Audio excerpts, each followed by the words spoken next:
पहला क्वेश्चन क्या लिखे, find the vector equation of the plane passing through the intersection plane.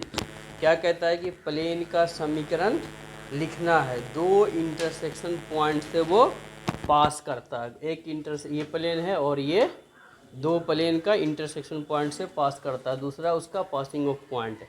इसका कहता है कि एंगल निकालना, कौन सा फॉर्मूला यूज करने कहता है, इसमें क्या कहता है, फाइंड द एंगल। जब जहाँ यूजिंग वेक्टर फॉर्म दे देगा तो वहाँ वेक्टर फॉर्म का जो फॉर्मूला होगा वो लिखेंगे, और जहाँ प्लेन निकालने कह देगा, कोई फॉर्म नहीं कहेगा, तो जो आसान हो वो निकालेंगे।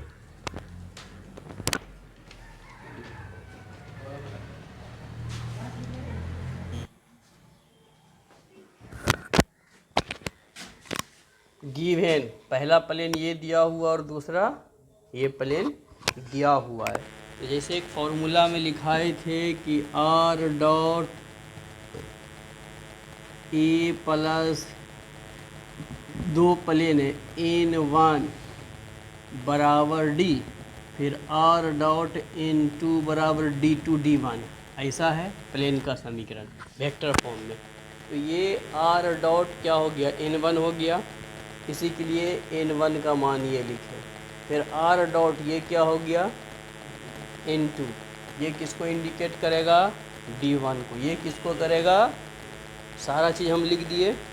ये वेक्टर इक्वेशन होता है इसके फॉर्म में। प्लेन का जो वेक्टर इक्वेशन है, यहाँ लिख सकता है कि vector equation of plane is, plane भी जोड़ सकता है, ये vector equation of plane is भी लिख सकते हैं। तो ये हुई उसका फॉर्मूला होता है कि R dot N1 plus lambda N2 D1 plus lambda D2। R1 यानी N1 N2 D1 D2 का मान दिया हुआ है, सारे मान को लिख दिए। अब I इसके साथ, तो यहाँ कितना 1 और इसके साथ कितना 2 लिख दिए। फिर इसमें कितना J, तो J कॉमन कर दिए, तो यहाँ कितना बचा 1 3 लेमडा। फिर क्या है, तो K लिखे तो 1 प्लस 4 लेमडा लिख दिए, और D1 और D2 का मान लिख दिए। इसको क्या कर दिए, समीकरण नंबर 1।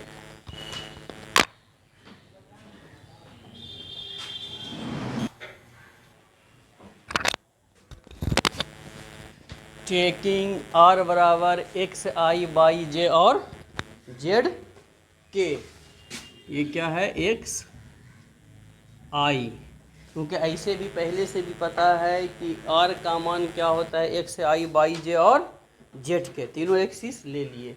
अब यहाँ का दाइन, तब जो पहला नंबर जो समीकरण लास्ट वाला आया था वहाँ पे R का मान रख दिए। अब बीच में किसका निशान है, यहाँ डॉट का, तो I को I के साथ डॉट करेंगे, J को K को, तो I को I के साथ कर दिया तो कितना हो गया 1 प्लस 2 लेमडा इंटू एक्स होगा। फिर J के साथ करेगा तो 1 प्लस 3 लेमडा इंटू, और फिर Z के साथ कर दिए, लिख दिए। कोई दिक्कत यहाँ तक। अब इसके बाद सवाल में है कि वो 1 1 देखो 3 पॉइंट से पास कर रहा है ना क्वेश्चन में, तो वही लिखे कि सीन से पासिंग थ्रू द पॉइंट्स 1 1 जो दिया हुआ था तीनों पॉइंट दाइन। तो ये पासिंग ऑफ पॉइंट ये किसको इंडिकेट करता है, एक्स बाई जेड को, पहला एक्स दूसरा बाई तीसरा जेड को। तो इस समीकरण में हम मान रख दिए एक्स बाई जेड का, किसमें, ये वाले लाइन में, तो सब जगह 1 1 लिख दिए। अब क्या किए, सबके बीच में ब्रैकेट था तो इसको सरल किए, ठीक, लेमडा वाले को जोड़ दिए और बिना लेमडा वाले को एक साथ। अब लेमडा वाले को एक साइड कर दिया और बिना लेमडा को एक साइड, तो टोटल लेमडा जब निकाले तो कितना मिला 3/4। यहाँ तक में कोई दिक्कत, 3 बाई कितना है 14। अब इस मान को समीकरण नंबर 1 में रख देंगे, किसका मान, लेमडा का। जो उसके बाद जो सरल करके आएगा वही इसका क्या होगा, प्लेन का इक्वेशन होगा।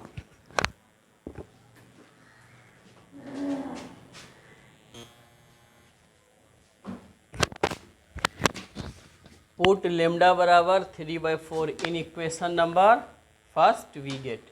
तो पहले नंबर समीकरण में लेमडा जहाँ जहाँ था वहाँ पे हम लेमडा का मान रख दिए। रखने के बाद क्या किए, इसको सरल किए। एलसीएम लेंगे तो 14, तो 14 प्लस 6 हो जाएगा। सरल करके इसको लिख देंगे और नीचे नीचे ये कट गया, जो बच गया वो क्या हो गया, which is required equation of intersection plane. अगर इंटरसेक्शन प्लेन का समीकरण निकालने देगा तो ध्यानपूर्वक सुनेगा, तो 2 प्लेन दिया रहेगा, जब भी रहेगा, चाहे वो कार्टेशियन फॉर्म में हो या वेक्टर फॉर्म में। तो जब 2 प्लेन दिया रहेगा तो दोनों को सबसे पहला काम क्या, अगर कार्टेशियन फॉर्म कहेगा तो उसका जो फॉर्मूला होगा वो लेंगे।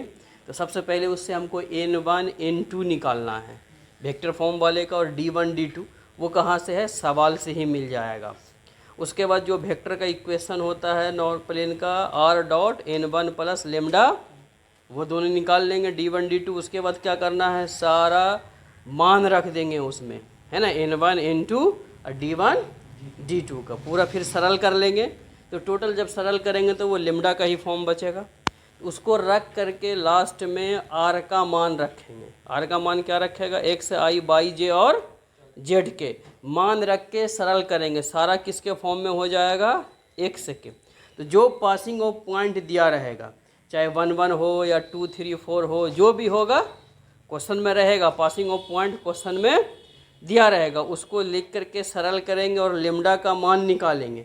और लेमडा का मान निकालने के बाद समीकरण नंबर 1 में उस मान को रख देना है, जो होगा वही उसका आंसर होगा।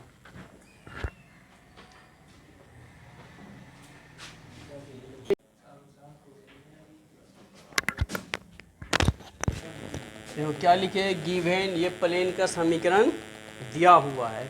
अगर सिर्फ एंगल निकालने के लिए कहेगा तो वेक्टर में लाने की ज़रूरत नहीं है, डायरेक्ट निकालेंगे। वेक्टर में अगर लाने का ही देगा तो ये जो प्लेन दिया हुआ है एक्स बाई जेड की जगह पे क्या कर देना है, आई जे के, और कोई चेंजिंग नहीं, और डी को नहीं लिखना है। तो हमको फॉर्मूले में क्या होता, कॉस थीटा बराबर n1 डॉट n2 बटे mode of n mode of n2। पूरे का मैग्नीट्यूड, पूरे का मैग्नीट्यूड क्यों लेते हैं कि निगेटिव में नहीं आए। अगर निगेटिव में आए तो हम उसको क्या करेंगे अगले टाइम में पॉजिटिव।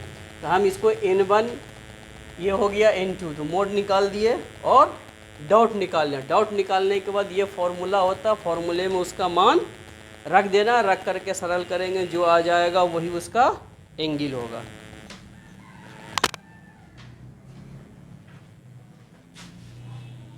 सब लिखता है। तीसरा क्वेश्चन, गिवन द प्लेन, ये प्लेन का समीकरण दिया हुआ दोनों। अब इसी से हम a1 b1 c1, ये a1 इंडिकेट किया, ये b1 और ये d1, ये a2 b2 c2 और d2। तो b नो दैट, जो फॉर्मूला होता है हम उसको लिख दिए और इसमें पूरा मान रख देंगे, सरल करेंगे, आंसर हो जाएगा।